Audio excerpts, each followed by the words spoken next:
Bismillahirrahmanirrahim. Assalamualaikum warahmatullahi wabarakatuh.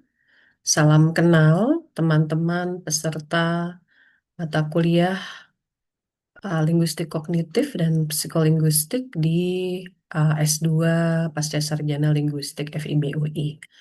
Saya Harwinta Anjarningsih yang akan bertemu dengan teman-teman mungkin 4 atau 5 kali ya, 5 sesi untuk membicarakan topik-topik psikolinguistik yang lebih khususnya akan membahas gangguan bahasa. Jadi pada bagian saya ini kita akan membahas bacaan-bacaan teman-teman ya. Kita akan membahas artikel-artikel. Nah, 1 minggu sebelum sesi yang bersangkutan, ya sesuai dengan silabus, saya sudah em, mempost atau membagikan tautan untuk recorded lecture, gitu ya. Apa itu recorded lecture? Nanti kita bahas ya, kita lihat. Jadi ini adalah recorded lecture yang pertama. Untuk artikelnya, teman-teman ya, saya taruh judulnya, ya, judul artikel yang kita bahas di satu sesi tertentu sebagai judul recorded lecture. Ya, jadi judulnya ini adalah Verbal Fluency Difficulties in Aphasia, a Combination of Lexical and Executive Control Deficits. Ya, jadi kita akan bicara mengenai produksi bahasa, ya, verbal, ya, produksi bahasa. Lalu kita akan membahas mengenai kelancaran, ya, lalu masalah terkait kelancaran tersebut pada orang-orang yang mengalami afasia. Ya, afasia adalah secara singkatnya gangguan bahasa yang terjadi pasca stroke, ya, pasca eh, apa namanya gangguan kesehatan ya yang terjadi pada otak. Nah, namanya aphasia ya, gangguan bahasa. Biasanya mayoritas kasus ya terjadi pada orang dewasa, teman-teman, ya yang sistem bahasanya itu sudah selesai begitu ya, sudah komplit. Nah, itu namanya afasia. Untuk anak-anak, nah, nanti ada lagi ya sesi yang berbeda. Jadi kalau sekarang orang dewasa dulu. Ya, oke. Tadi saya sudah menyinggung recorded lecture, ya, rekaman ini namanya recorded lecture. Ya, jadi prinsip-prinsip kegiatan di eh, 4 atau 5 sesi yang saya ajar ya, teman-teman. Ya, akan ada recorded lecture. Lalu recorded lecture hanya membahas poin-poin penting menurut dosen, ya, menurut saya. Jadi yang penting menurut teman-teman bisa jadi berbeda, ya. Dengan demikian, oleh karena itu, ya, mahasiswa tetap harus membaca bahan bacaan secara keseluruhan, gitu ya, untuk pemahaman teman-teman juga. Lalu eh, di emas ya, teman-teman ya, emas 3 platform pembelajaran kita. Saya akan membagikan tautan untuk sebuah Google Document, ya. Dan untuk sesi yang ini, begitu ya, yang membahas artikel ini, Verbal Fluency Difficulties in Aphasia, ya, misalnya, teman-teman klik sesi tersebut ya di emas, lalu teman-teman akan membuka ya akan diperlihatkan Google Document yang relevan. Lalu tolong di situ tulis pertanyaan, komentar atau sharing terkait isi bacaan untuk minggu yang bersangkutan. Ya, tolong diberi nama. Ya, jadi ini nanti akan menjadi bahan pertimbangan saya untuk memberi nilai harian. Ya, salah satu dari komponen nilai harian dari uh, Google Document ini. Ya, respon teman-teman kepada bahan bacaan kita. Ya, jadi prinsip-prinsip kegiatan ini untuk 4 atau 5 sesi nanti bertemu dengan saya. Ya, teman-teman ya sama prinsipnya seperti ini. Oke, lalu pertanyaan, komentar, sharing ini akan kita bahas di kelas. Begitu ya. Jadi, apa yang teman-teman dapatkan itu sangat bergantung pada apa yang teman-teman tanyakan. Ya, jadi saya tidak akan bercerita panjang lebar yang bisa jadi mungkin teman-teman sudah tahu gitu ya. Jadi kita manfaatkan 100 menit sesi kita seefektif mungkin. Oke. Nah, untuk recorded lecture yang ini ya, referensinya adalah artikel yang ditunjukkan ya di slide ini. Judulnya tadi sudah disebutkan ya, penulisnya ada 1, 2, 3, 4, 5. eh Afiliasinya bisa dilihat di sini, ya, abstraknya juga bisa dibaca ya. Silakan teman-teman bisa cari ini dulu ya secara mandiri. Kalau memang tidak dapat, nanti bisa menghubungi saya ya. Oke. Nah, jadi eh ini latar belakangnya ya untuk penelitian Bose et al. Ya, ini baru ya teman-teman tahun 2022. Oke. Dari hasil penelitian-penelitian terdahulu, belum jelas apakah tuturan yang dihasilkan oleh penutur dengan afasia atau PWA, ya, people with aphasia, dibatasi oleh kesulitan leksikal mereka dan atau kelemahan kontrol eksekutif. Jadi apakah hanya satu hal atau dua-duanya gitu ya? Ada kontribusi uh, leksikal ya, kesulitan leksikal dan juga ada kontribusi kelemahan kontrol eksekutif. Nah, ini penelitian ini ingin tahu ya. Dia tergelitik begitu ya, belum jelas nih. Nah, verbal fluency itu apa sih?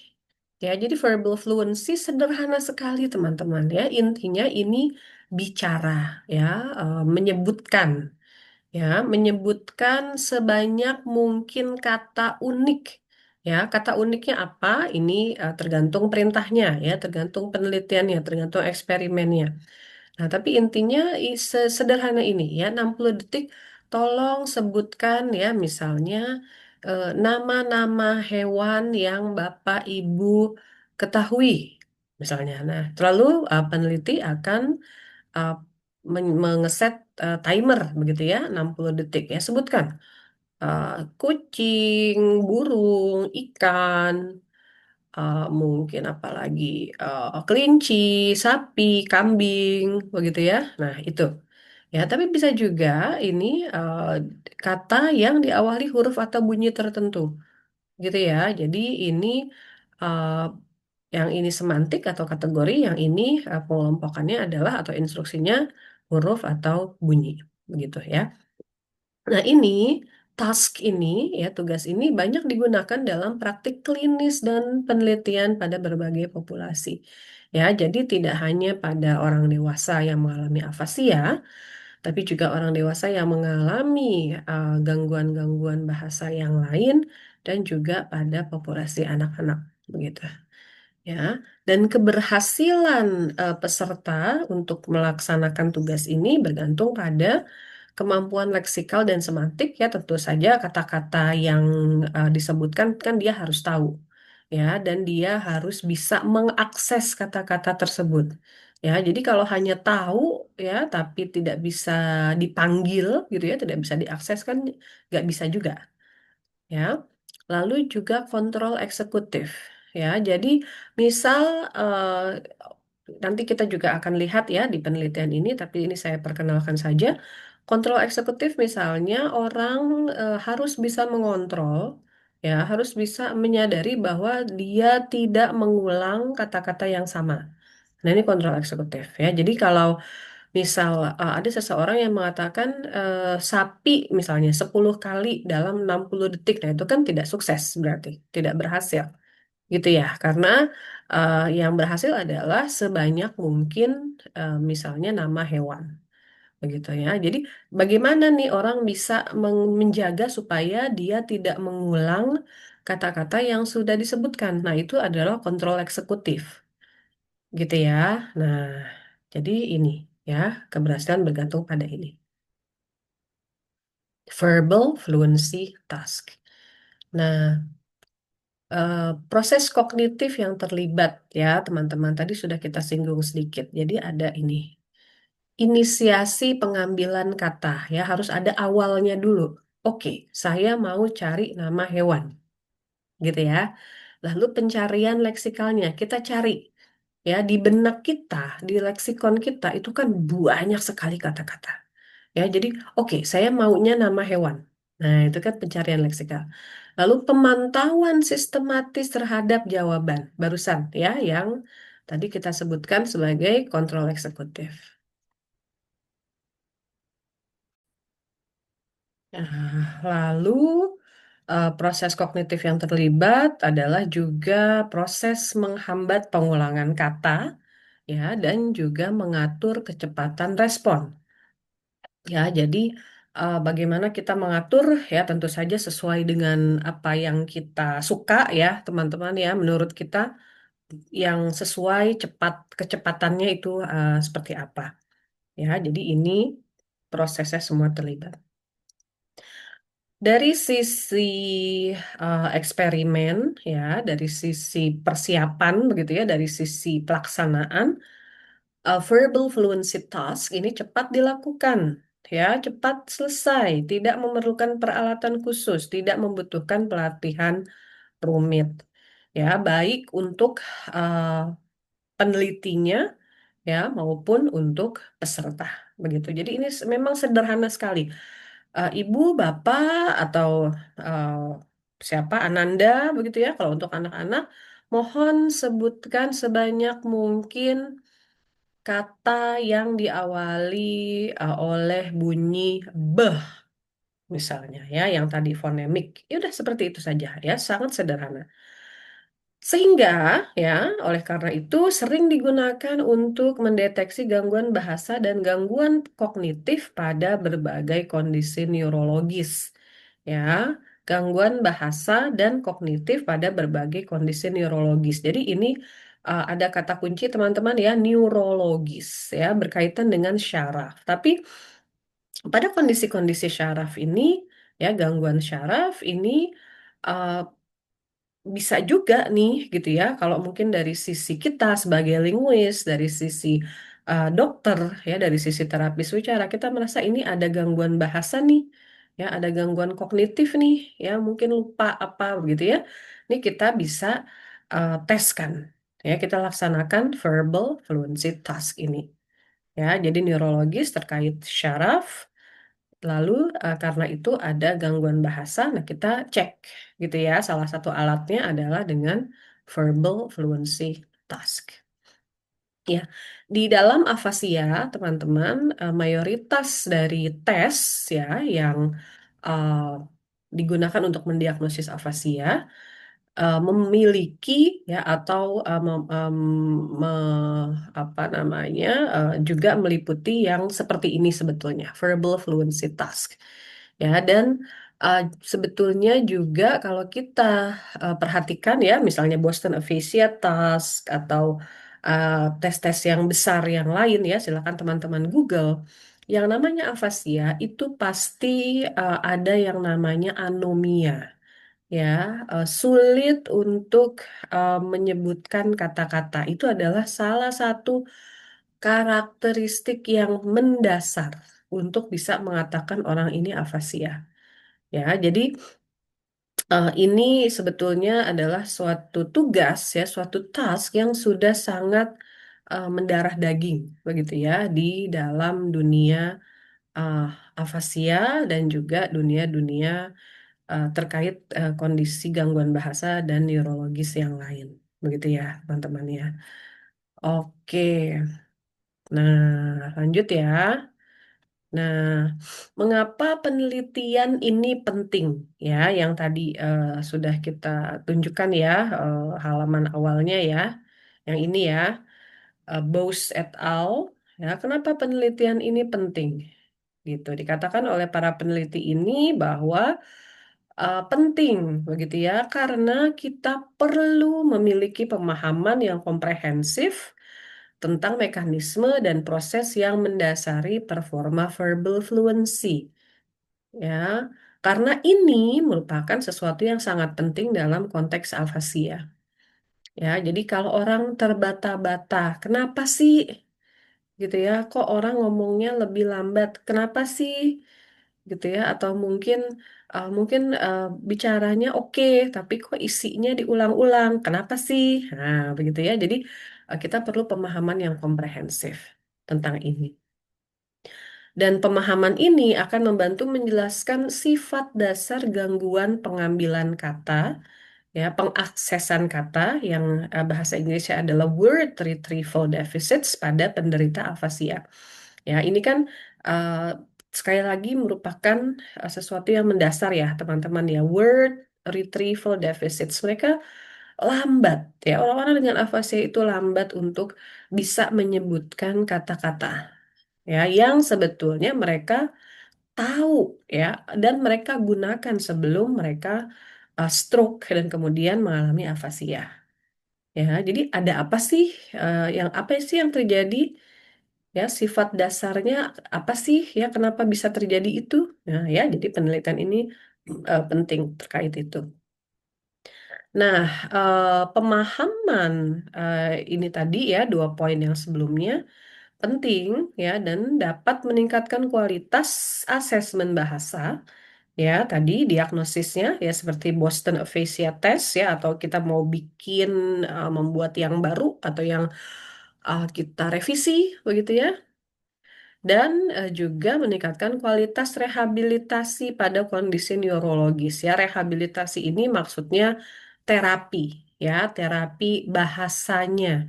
Ya, karena kita tahu apa sih yang terjadi, jadi kita tahu kemudian kita bisa apa namanya merencanakan dan melaksanakan kegiatan-kegiatan yang sesuai ya dengan masalah yang terjadi pada klien-klien kita ya. Jadi rehabilitasi maksudnya itu ya intervensi atau terapi bahasa ya terapi wicara ya karena kita nggak bisa apa asal begitu ya dalam rehabilitasi itu kita harus tahu ini apa sih sejatinya yang terjadi. Oke, nah ini kalau mungkin terlalu kecil ya teman-teman, silakan teman-teman bisa baca di artikel aslinya, gitu ya. Nah, jadi ini adalah sebuah tabel yang merangkum hasil-hasil penelitian sebelumnya. Ya, jadi judulnya ya Table One. Description of the verbal fluency variables and relative contribution of lexical and executive control processes for each of these variables. Ya, sumber-sumber literatur terdahulunya ada di sini, ya, di bagian bawah. Nah, kita lihat kiri, ya, ini ada parameters. Ya, teman-teman lihat, ya. Quantitative analysis, number of correct responses. Ya, jadi kalau diminta nama hewan, betul yang betul nama hewan itu berapa, gitu ya. Fluency different score, ya ini ada deskripsinya kita baca sebentar lagi. Ini quantitative analysis. Ya, lalu time course analysis ya terkait waktu. Ya, ada first RT, sub RT. RT itu adalah reaction time. Ya, lalu clustering and switching analysis. Nah, ini yang mungkin sederhananya ini statistik lah begitu ya.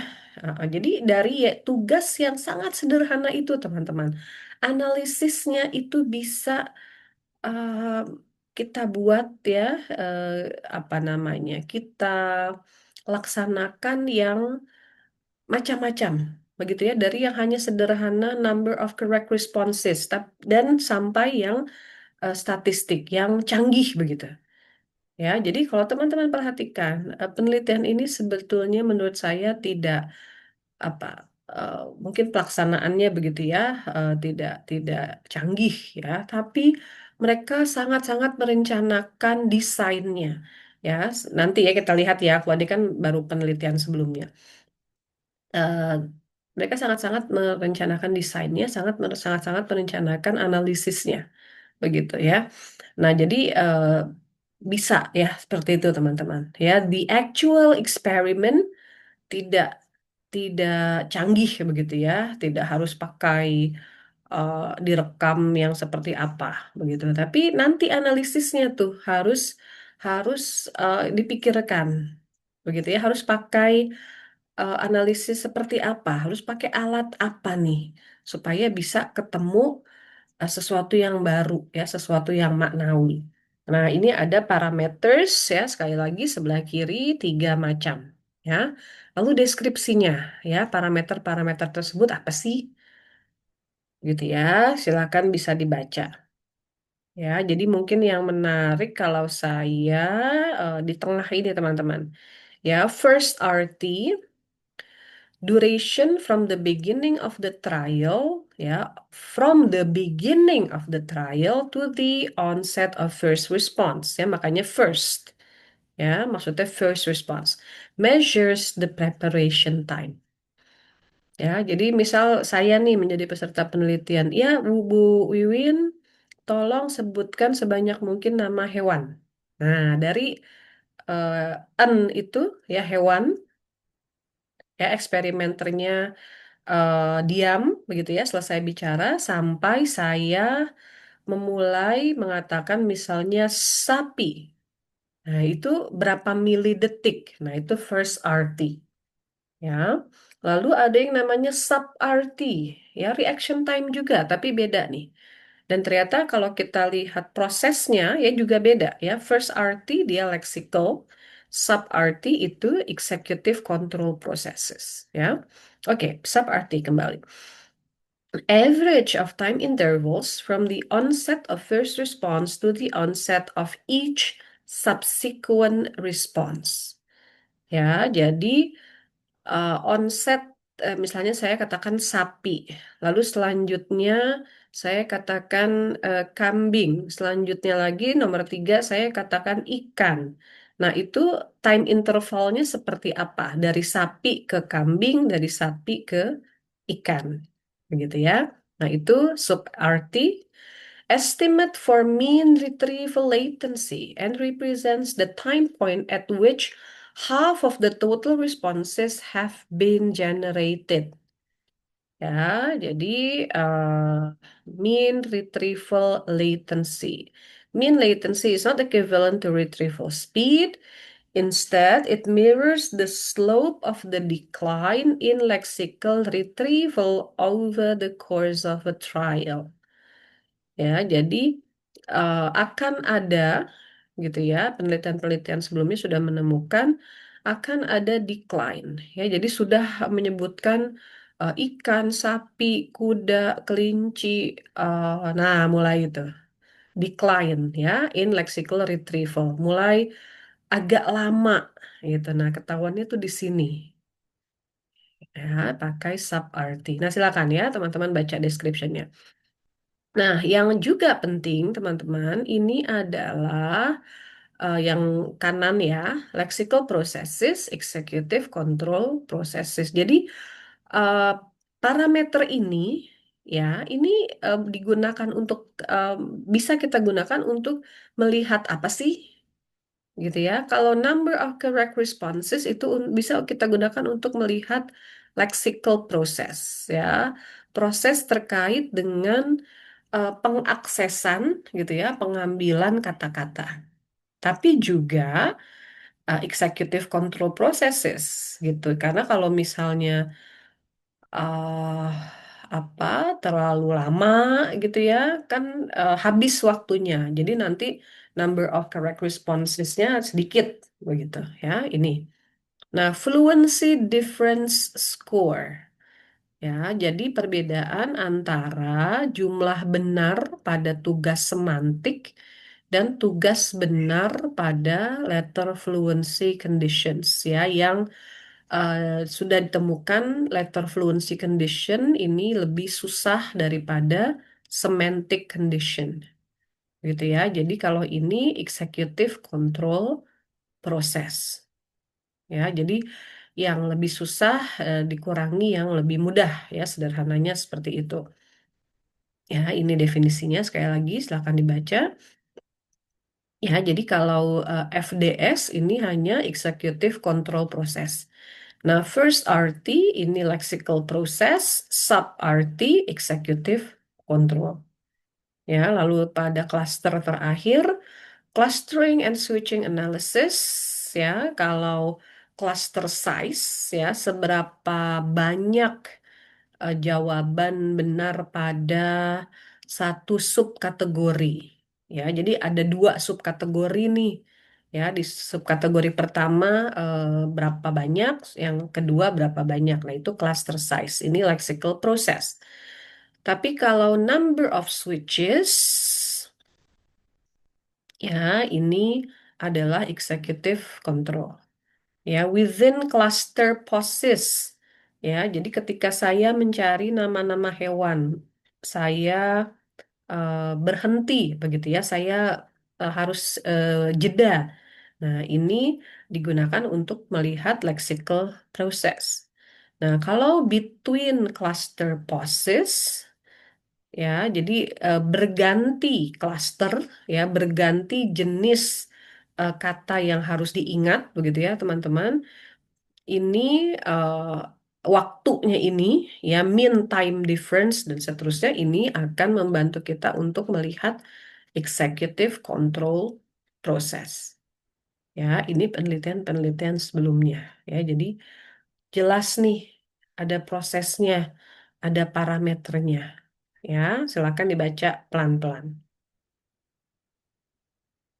Oke, nah ini balik lagi ke penelitian yang sekarang, ya, yang BOS 2022.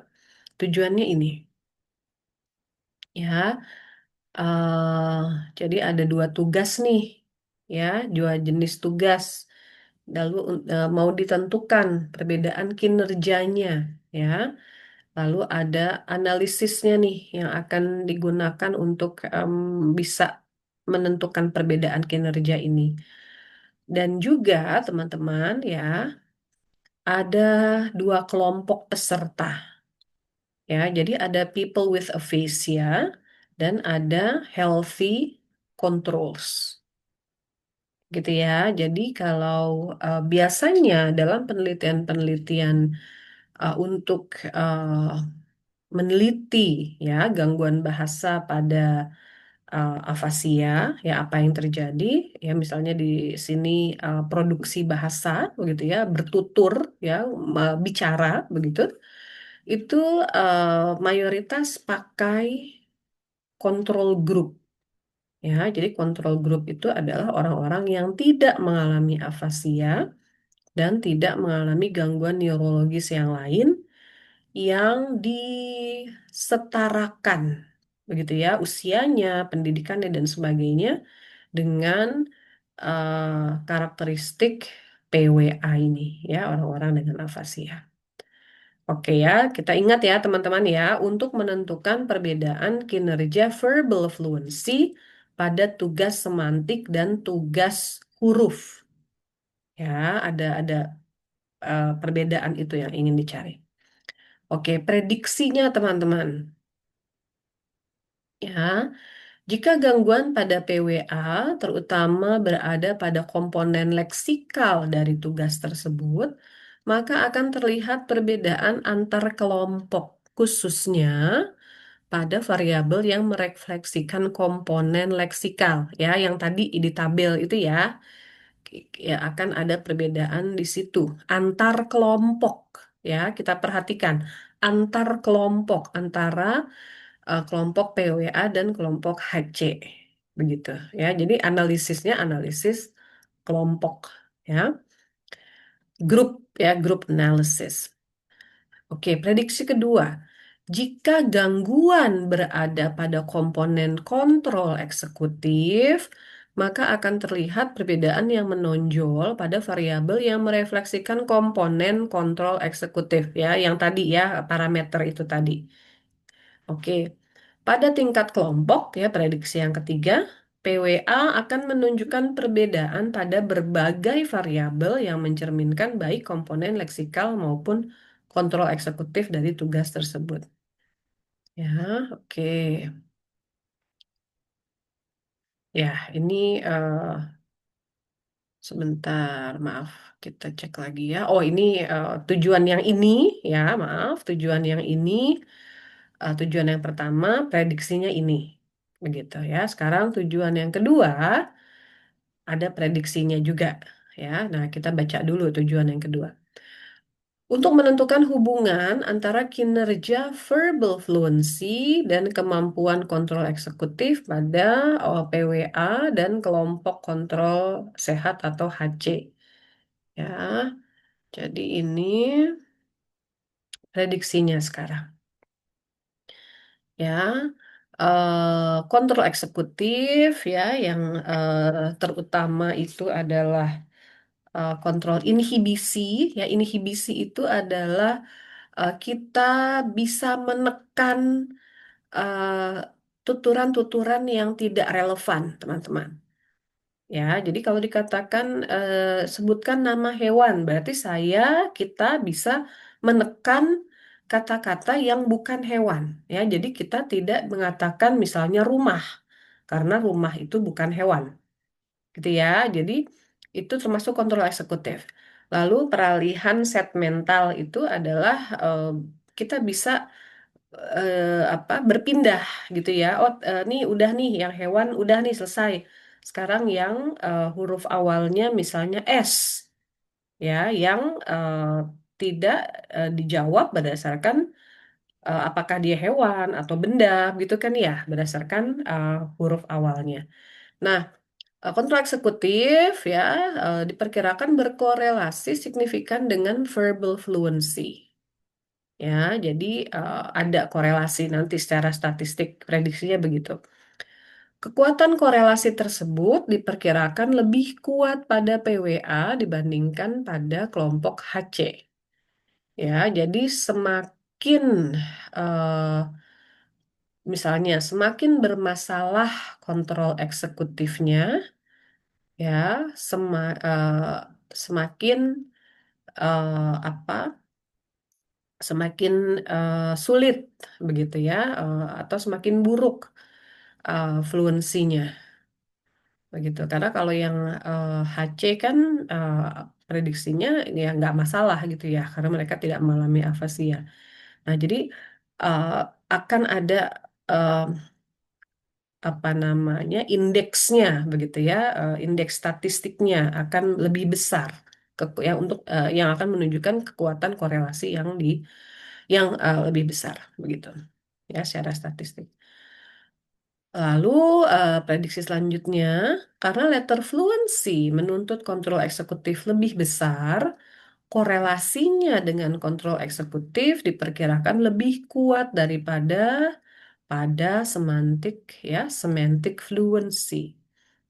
Ya, jadi letter fluency itu eh, kita harus betul apa ya? Kita tidak bisa mengandalkan semantik begitu, teman-teman. Kalau letter fluency. Ya, karena misalnya, oke, Bu Wiwin sebutkan kata-kata yang awalnya S. Ya, saya tidak bisa mengandalkan semantik-semantik kan ya, karena nggak ada kaitannya. Ya, misalkan saya katakan sapu, sabun, sisir, lalu suling, lalu saringan, gitu. Misalnya itu kan kelompok semantiknya bermacam-macam. Ya, jadi memang tidak sesederhana ya, tidak semudah semantic fluency ya. Letter fluency itu lebih sulit. Nah, prediksinya korelasinya nanti akan lebih kuat ya dengan kontrol eksekutif. Baik, ya itu tadi tujuan dan prediksi ya, teman-teman. Sekarang kita bergerak ke methods ya, peserta. Ya, kita tadi sudah sebutkan ada PWA dan HC ya, teman-teman ya. PWA-nya ada 14 ya, HC atau healthy control itu ada 24.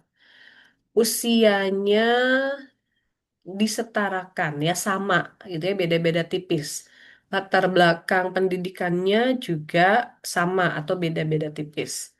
Ya, mereka adalah penutur monolingual bahasa Inggris ya dialek eh, British begitu ya, orang Inggris nih, ya monolingual teman-teman.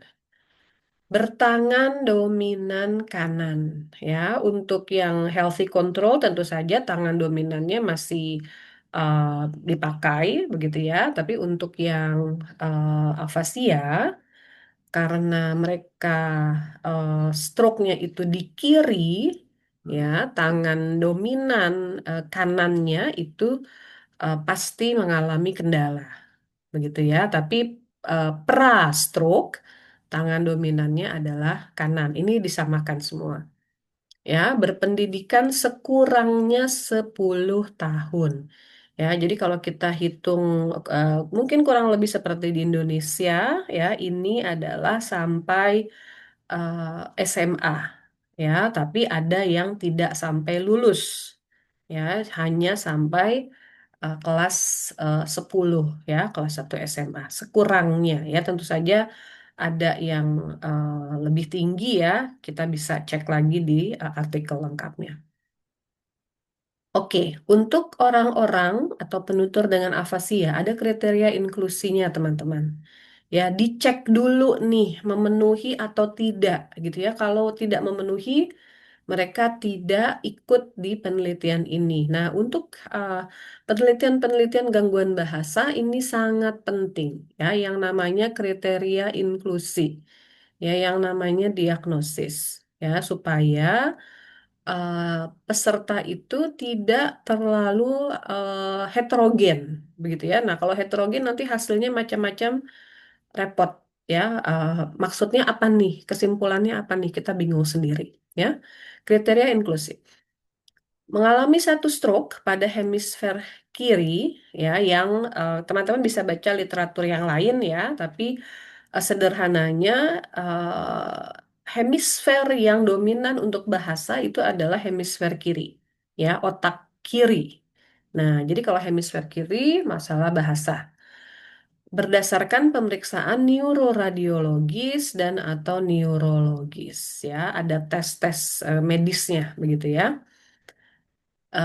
Kriteria kedua, didiagnosis afasia melalui tes klinis standar ya, misalnya yang dipakai di sini adalah BDAE ya, tes yang sudah ada norma-normanya ya, sudah ada nilai-nilai sih standarnya ya.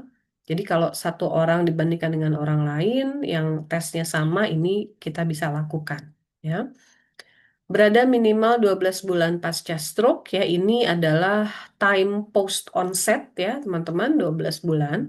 Ini untuk memastikan bahwa afasianya sudah stabil gitu ya, tidak lagi berada pada masa spontaneous recovery. Ya, jadi sangat perlu untuk eh, mengecek ya sudah berapa bulan ya setelah stroke-nya.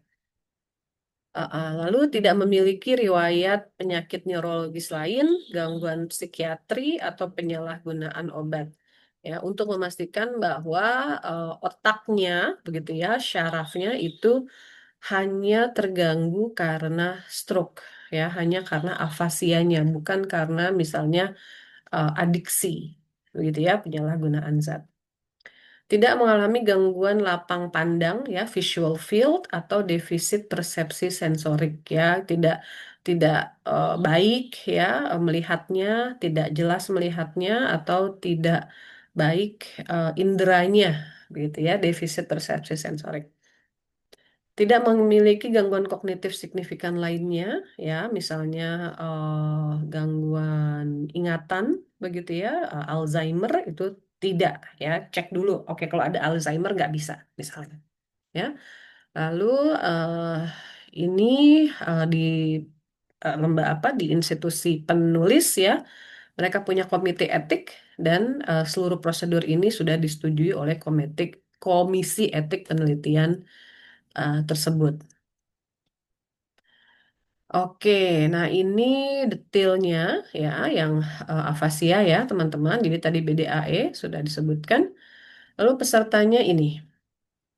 Ini adalah sindrom yang dihasilkan begitu ya setelah peserta-peserta ini dites menggunakan Boston Diagnostics Aphasia, BDAE ini ya. Tapi penelitian ini eh, tidak mendasarkan pada sindrom.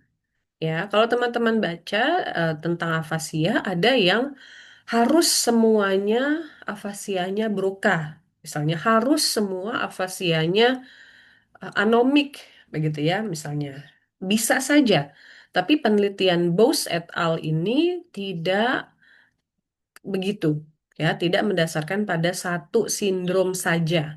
Ya, ini mereka sebutkan, ya, ini sekian orang ini sindromnya ini jadi peserta. Nah, tingkat keparahan berkisar antara 1 sampai 4, ya, rata-rata 3,2. Ya, satu itu paling parah. Berarti kalau 3,2 ini lumayan oke, begitu ya, sedang lah ya, di atas sedang, begitu ya. Karena memang kalau yang satu ya, yang paling parah itu mereka akan susah untuk eh, berbicara. Ya, mereka tahu nih mungkin hewan ya apa macam-macam mereka tahu kata-katanya, tapi untuk bisa menuturkan, nah itu susah begitu ya. Nah, kan penelitian ini nyarinya ya mencari orang yang bisa tadi ya verbal fluency itu. Nah, jadi memang harus dicari yang jangan yang sangat parah ya. Jadi di sini 3,2. Oke, baik. Ups, maaf. Ya, jadi ada evaluasi tambahan ya, ini eh, yang dikerjakan ya pakai tes-tes yang lain, ada PALPA ya, PPT, PNT ya, ini menilai ini. Lalu intinya menurut saya yang paling penting adalah hasil gitu ya. Hasil yang paling perlu kita lihat adalah ini semantiknya. Ya, jadi mereka kata-katanya ya bisa mengucapkan ya, bisa mengakses ya itu eh, baik gitu. Karena kalau mereka ya ini si apa PPT-nya ini angkanya jelek, hasilnya jelek ya tentu saja ya nggak bisa gitu ya. Kalau mereka coba Bu Wiwin sebutkan nama hewan. Nah, saya udah nggak inget tuh di leksikon saya udah nggak ada nama hewan kan nggak bisa begitu ya. Nah, jadi ini memang eh, satu apa istilahnya satu eh, cara ya untuk memastikan peserta ini adalah sesuai dengan apa yang dicari ya, yang bisa membantu peneliti-peneliti ini menjawab eh, pertanyaan penelitiannya ya, semantiknya terjaga baik. Oke ya, lalu ini terkait kontrol eksekutif ya, teman-teman ya. Ada FDS nanti dicari, ada CR dicari ya, dan sebagainya. Oke. Jadi karena memang bukan cuma fluency atau leksikalnya ya, teman-teman ya.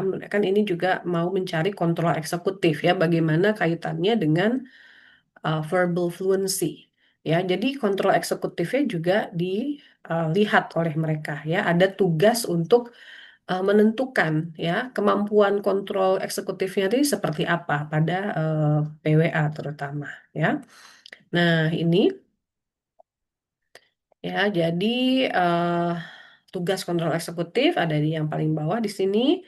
Jadi ada kontrol inhibisi ya, tes untuk melihat seberapa baik ya PWA ini bisa, PWA dan HC ya tentu saja bisa menekan respon yang tidak sesuai.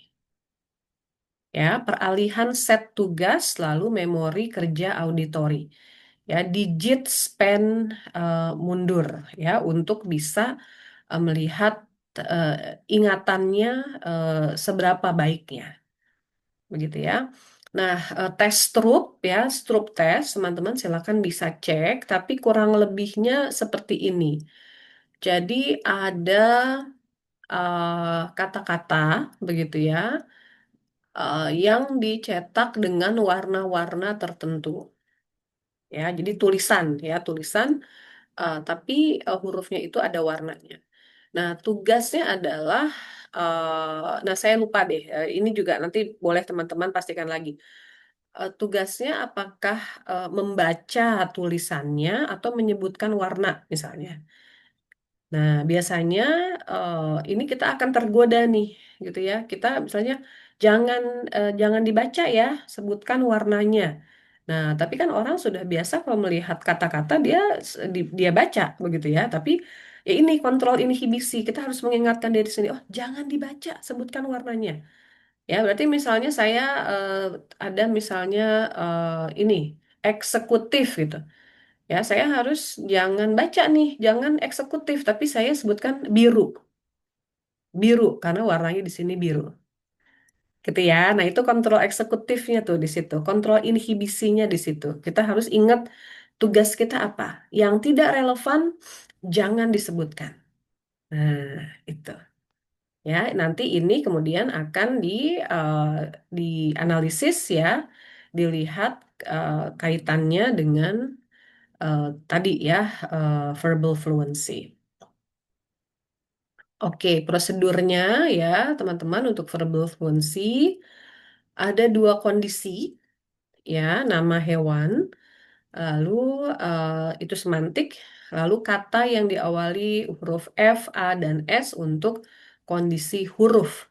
Ya, jadi Bu Wiwin sebutkan kata-kata yang depannya atau diawali huruf F. Misalnya ya, kalau saya menjadi peserta 60 detik. Ya, nih. Sebutkan kata-kata yang diawali oleh huruf S. Bu Wiwin, silakan. 60 detik. Nah, seperti itu. Ya, jadi kalau huruf A, misalnya ayam, angklung, abon, ya, acar, asin, misalnya ya, sebanyak mungkin selama 60 detik ya. Tidak diberi panduan strategi agar respons bersifat spontan. Ya, jadi suka-suka orangnya aja ya, mau mau di dalam benaknya ini dia berproses seperti apa suka-suka ya. Yang penting yang direkam ya adalah kata-kata yang disebutkan ya. Untuk yang huruf ya, teman-teman tidak boleh berupa nama diri, angka atau atau variasi bentuk kata yang sama ya, morfologinya berkaitan itu tidak boleh. Ya, shop, shopper, shopping nggak bisa. Jadi kalau sudah shop, ya kan ini bahasa Inggris begitu ya. Jadi kalau sudah shop berarti harus ship misalnya, ya karena sudah beda kata, gitu ya. Urutan kondisi diacak ya, kondisi dua ini diacak, ada yang duluan semantik, ada yang duluan huruf dan sebaliknya. Tetapi tiap kondisi dikelompokkan, ya. Tes dilakukan secara individual di ruangan yang tenang. Peserta mulai setelah peneliti mengatakan start. Jadi ada titik yang sama ya di rekaman semua peserta nantinya untuk peneliti memulai analisisnya, begitu ya. Semua respons direkam dan ditranskripsi secara verbatim. Ya, oke. Hasil nih teman-teman ya, sekali lagi ini ringkasan teman-teman ya, yang lengkapnya ada di artikel aslinya. Tolong dibaca ya. Jadi ada eh, perbandingan ya, tentu saja performa PWA dibandingkan dengan performa HC. Ya, PWA menunjukkan performa yang secara signifikan lebih rendah dibandingkan HC pada sebagian besar ukuran verbal fluency. Ya, jadi secara signifikan yang parameter-parameter tadi ya lebih rendah pada oleh PWA. CR ya, correct response jauh lebih sedikit ya, PWA jauh lebih sedikit daripada HC.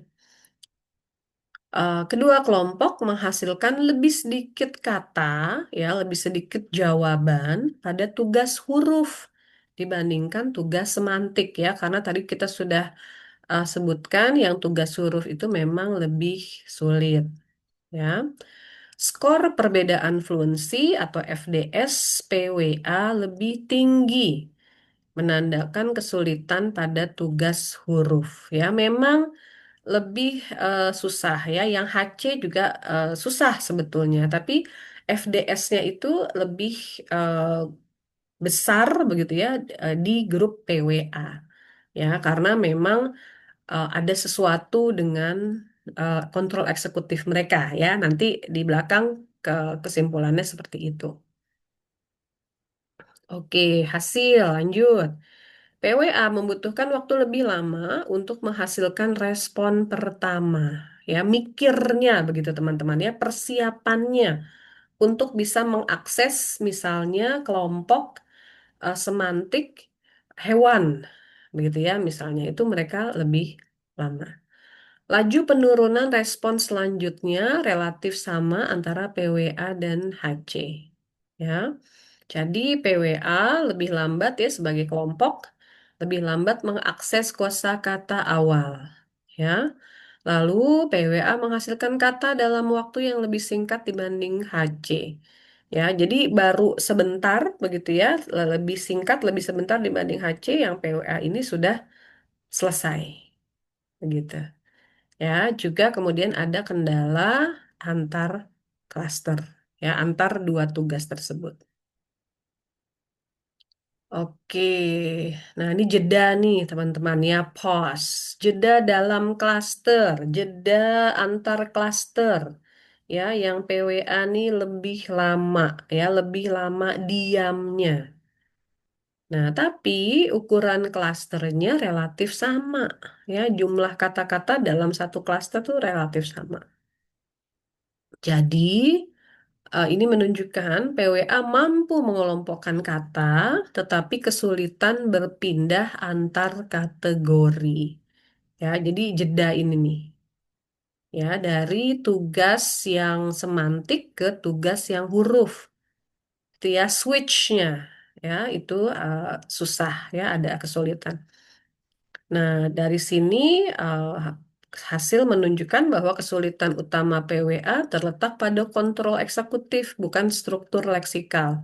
Ya, jadi kalau sudah tune in gitu ya, sudah sampai nih, oh saya harus cari eh, kata-kata yang diawali oleh huruf F, itu dia bisa gitu ya. Tapi ketika dia berpindah, ya, ketika dia kemudian di dalam klaster yang sama dia harus mencari kata-kata yang lain itu dia susah. Tapi kalau sudah ketemu dia bisa katakan, gitu ya. Jadi eh, tadi ya misalnya ship, shop, mungkin juga soap, begitu ya. Depannya S tadi itu mereka semua tahu ya. Tapi untuk bisa berpindah ya, untuk bisa oh ini udah selesai nih, saya cari yang lain.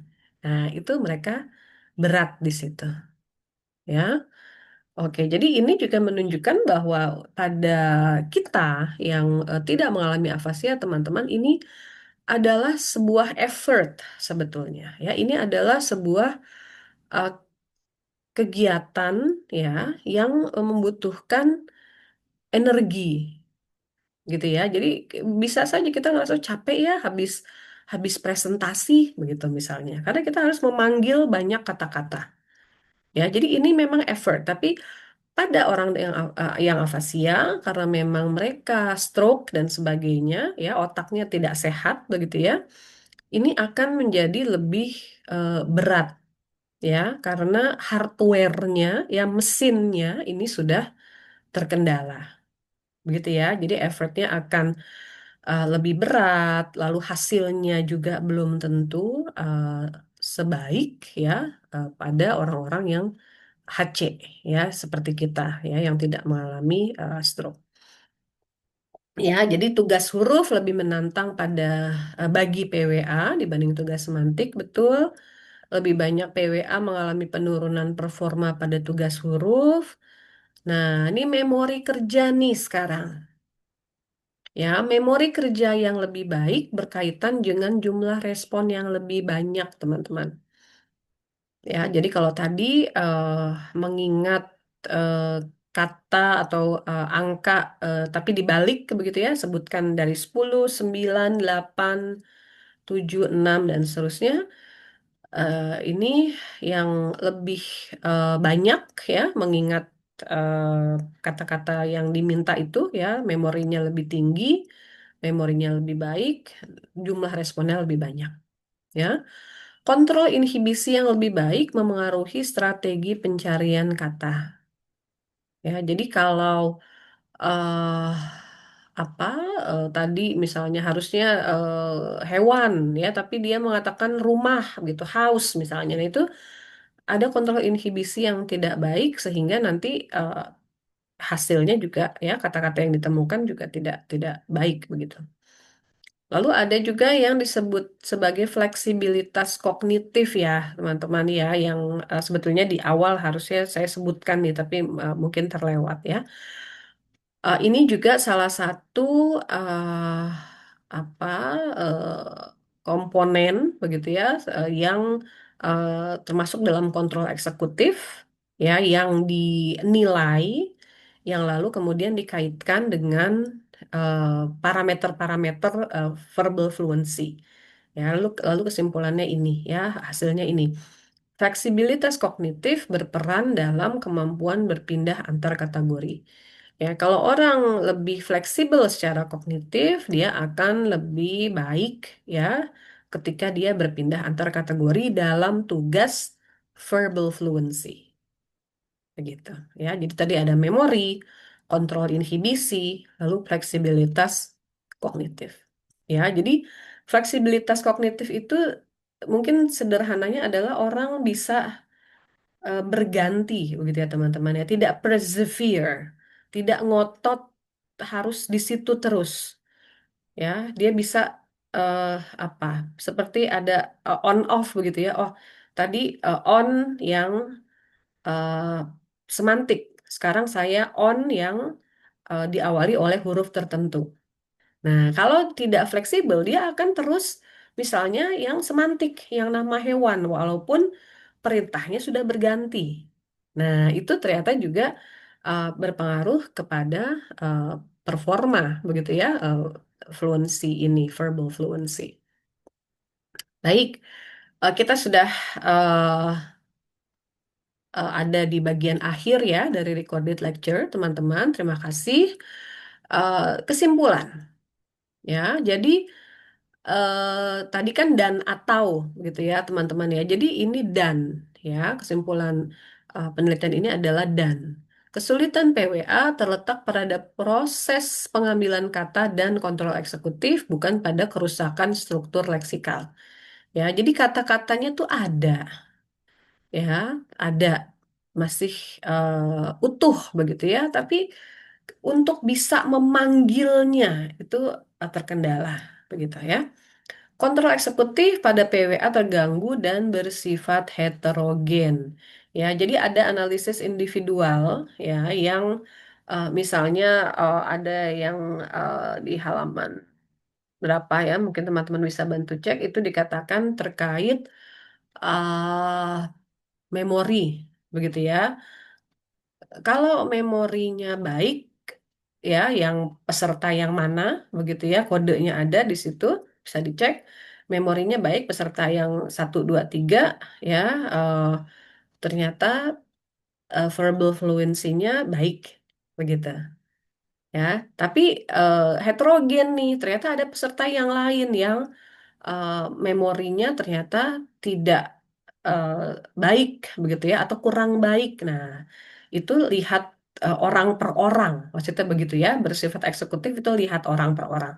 Inhibisi, memori, dan fleksibilitas kognitif, gitu ya. Nah, ini ada penjelasan terkait itu juga ya, heterogen tadi itu. Hasil Stroop ya, tes Stroop dan TMT menunjukkan gangguan pada inhibitory control dan task switching. Tetapi tidak semua PWA mengalami defisit di semua domain sehingga analisis individual tetap penting. Ya, jadi memang di awal dikatakan grup begitu ya, teman-teman ya, kelompok. Tapi ternyata setelah ada hasilnya, peneliti menyatakan perlu nih ada analisis individual ya untuk bisa melihat atau menjawab pertanyaan penelitian atau mencapai tujuan penelitian mereka.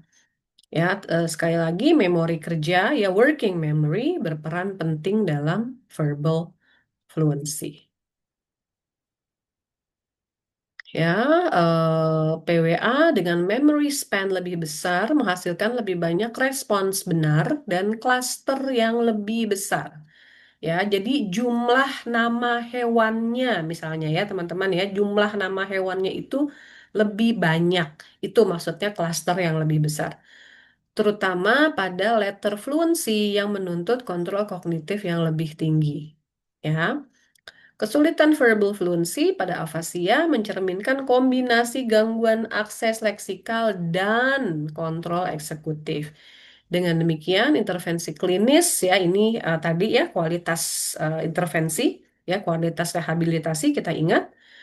Dengan demikian, intervensi klinis baiknya tidak hanya menargetkan bahasa, tetapi juga fungsi eksekutif, terutama bagi PWA yang menunjukkan defisit pada kedua komponen tersebut.